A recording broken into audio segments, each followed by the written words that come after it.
Scotch-Brite between the sanding sealers? Between each sealer, after the sanding sealers on there, now 3 coats of sanding sealer, no Scotch-Brite. Okay. Then as soon as I start with the finish, the satin or the gloss, whatever finish you prefer, then I use Scotch-Brite between each coat, smooth them up.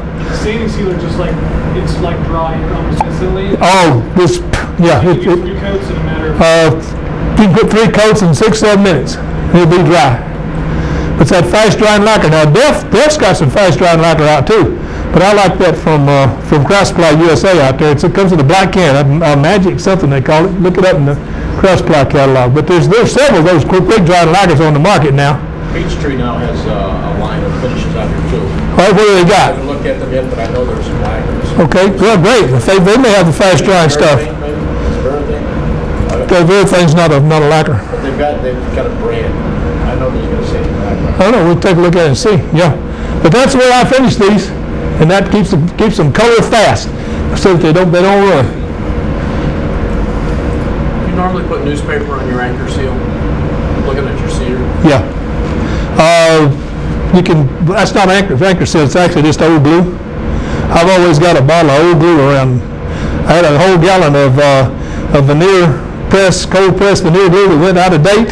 I'm afraid to use it, and I'd put a glob on there and put newspaper on it. Carl Kempf taught me that. Carl Kempf was a master woodworker that lived in Smyrna, Georgia, and when I was in my 20s and 30s, he was my mentor. I'd go around to his house and he showed me all kinds of things to do and how and where and when. Great person. And I learned that from him. He says if you use the glue and the newspaper, it lets the ends breathe a little bit, and you'll it'll dry more even than it will if you completely seal up the ends. So I just got that habit, and that's what I do with this glue. It's not sealer. About the same price. Newspaper's cheap. Will you do that with that walnut you're going to cut into? Oh yeah, I've already done some of it. I cut some of it into these cylinders like this cedar cylinder. I've already cut some into those, and I've got newspaper and glue on the end of them already. How long do you have to let that dry for? I usually let it set 1.5 years, 2 years before I take it to a class. Something that size, that's 6 inches. It's solid. I found out if you go ahead sometimes and drill a 1-inch hole in it, that you're going to turn that section out in the center anyway. If you drill that 1-inch hole and then open it up a little bit where that can's going to go, they'll make it they'll dry a lot faster because it can dry from the inside too. So I've done some of them that way. They seem to dry faster because they can dry from the inside and outside. But that's a lot of trouble because then when they dry, they're never round again. You got to remount them and re-round them. And so most of them I just dry in cylinders like that with glue and newspaper.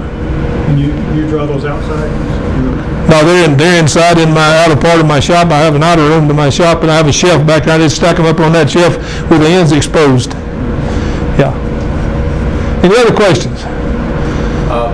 We all know that you're an accomplished woodworker other than turning. You do a lot of nice things. You've been doing it a long time. Any words of wisdom you can give us about that? How do you build a clock? Yeah. We all, no matter how the experience we have, things can happen. Is there anything that you could have done differently? Yeah, there was one thing I really done differently. How many of you have heard of Paul Surich? Some of you know who he is. He's the #1 marketing man in the country. And the reason I say that is there's some people that do as good a work as he does, but nobody gets the business and gets the price that he does. And to me, if you're successful, you do a great job and you get paid for it. And there's some others that do a great job, but they don't make the money he makes for it. So as far as I'm concerned, he's the #1 man in the country. I built furniture ever since I can remember. I mean, I was born wanting to woodwork. I never had a choice. I got in that high school shop first time. I thought I'd died and gone to heaven. So it's always been there, this urge to create from wood. I don't know where it came from, but it's just there. I have to do it. All my life, I've either been doing something or thinking about doing something with wood. It's just the way it is with me. I built all the furniture in our house except the upholstered furniture. I don't do upholstery. But when I met Paul Surich, I was making federal furniture. I got to the point where I could put the fan inlays in the corners and inlay the ovals in the fronts of the drawers and copy a replica of a piece of federal furniture, do the dental note and all that. But after I met him, he taught me how to do the marquetry. And now, my grandfather clock that I just finished up, I had some pictures of it here last Saturday.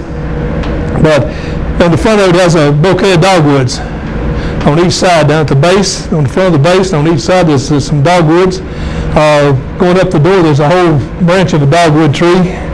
Up at the top on the molding, there's 3 little dogwood blossoms.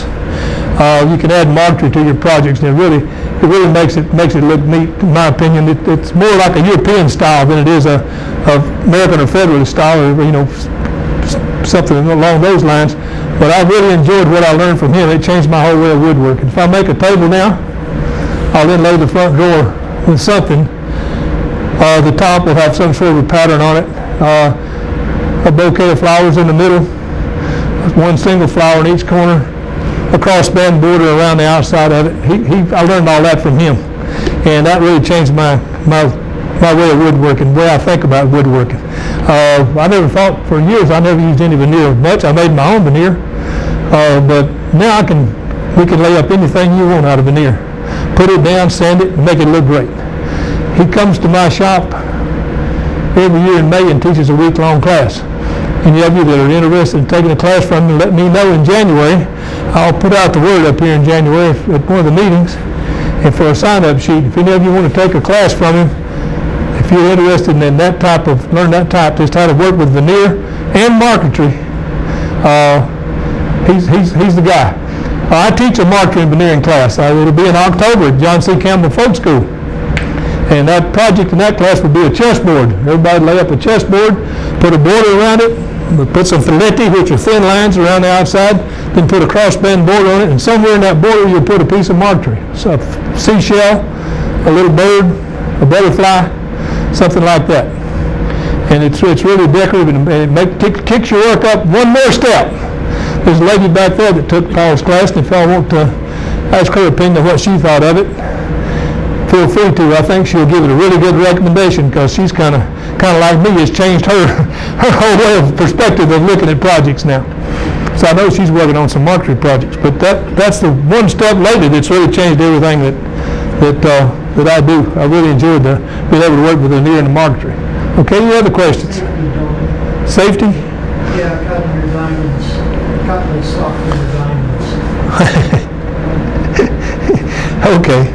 He's talking about this about 3 weeks ago, and it hit here, and from here around to here, it pulled that part up and laid it back here. You can see the end of that bone. It was a kickback from the table saw. It was my fault. I was pushing short boards through, going around and picking them up. 1, 2, go get them. 1, 2, go get them. Picked up a board and didn't realize it was too long, longer than the others. One went through, stopped, the other one hit it. The first one acted like a bow and kicked the one in the saw back.